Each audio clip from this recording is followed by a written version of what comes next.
Hello, you're looking at my three 20-litre plastic buckets. These are outside buckets that I use for picking up weeds and taking them to the bin, and also for moving compost around the yard.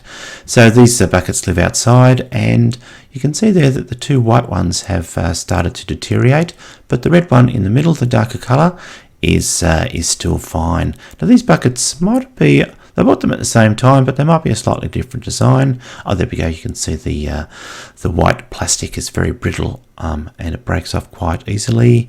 And see if I can break off another piece. Oh, there we go. There's another piece. Just sort of snaps off quite easily. So the white buckets, they've perhaps been penetrated by the UV light and that's deteriorated them. But the darker colour is still fine.